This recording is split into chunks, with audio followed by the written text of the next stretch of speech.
Tony Blair didn't step out of Downing Street and fade into a quiet retirement. He walked straight into a different arena, one where a former prime minister's time, contacts, and judgment turn into serious money. In 2007, after a decade in power, Blair carried two things that the market prizes: a global profile and a thick address book. Allies saw a modernizer who'd won 3 elections.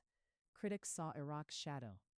Either way, boardrooms and conference planners knew a man who could read a room in Washington, a palace in Riyadh, and a summit in Brussels, sometimes all in the same week. That mix meant he could sell something rare, a lived-in math of how leaders think. The first big move came fast. By early 2008, he'd signed on as a senior advisor to JP Chase. The job title sounded bland, but the point wasn't. One of the world's biggest banks was paying for a geopolitics translator, someone who could look at a headline from Tehran or Moscow and tell you what it would mean for oil prices, sanctions, or a pending deal. Reports at the time put his retainer in 7 figures, and he added another advisory role with Zurich Financial. Imagine the scene: a glass-walled conference room high over Park Avenue, a dozen executives leaning forward while a former British prime minister breaks down how the euro crisis might hit their balance sheet. The money wasn't for speeches. It was for clarity at moments when clarity is scarce.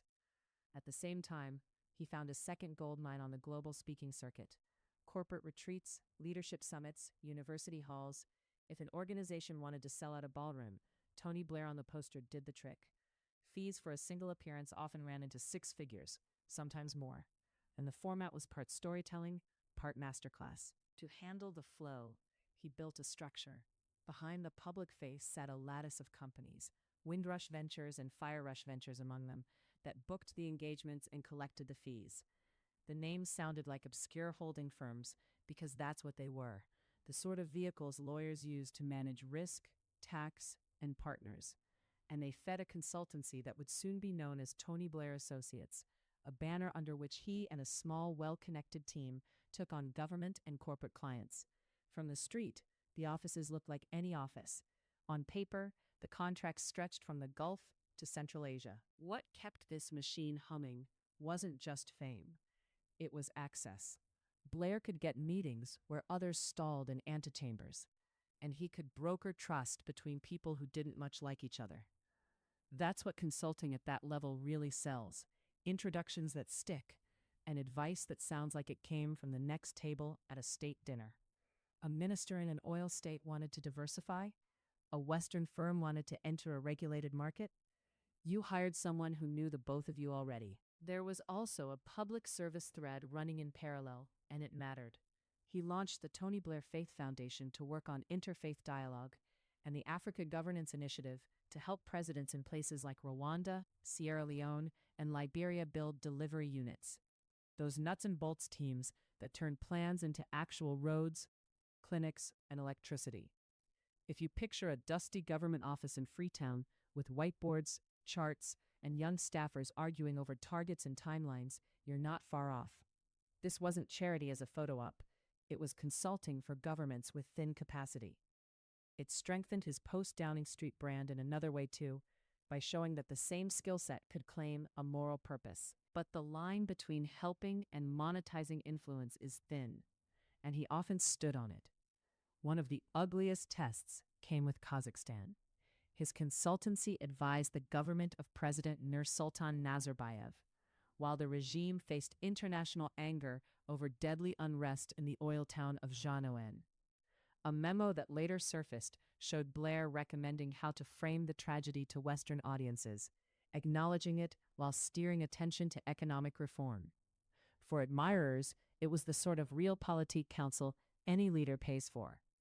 For critics, it looked like laundering the image of a strongman. The lesson was blunt.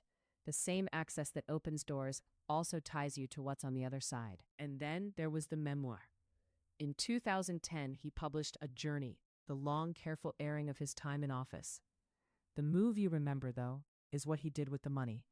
He announced he'd give the book's advance and royalties to the Royal British Legion for a rehabilitation center for wounded service members. It was generous, and it read as an answer to a larger judgment forming around him. He was getting rich. Yes, but he could still point to causes that mattered. In 2016, he announced he would wind down his for-profit advisory partnership and fold his operations into a single institute focused on policy and delivery. The consulting business that had carried his initials would close. The new entity would channel his time into governance projects and ideas work. It was a clear line in the sand, at least on paper, and a bid to change the conversation from fees back to impact. The pandemic tested both the sales pitch and the standing of the man behind it.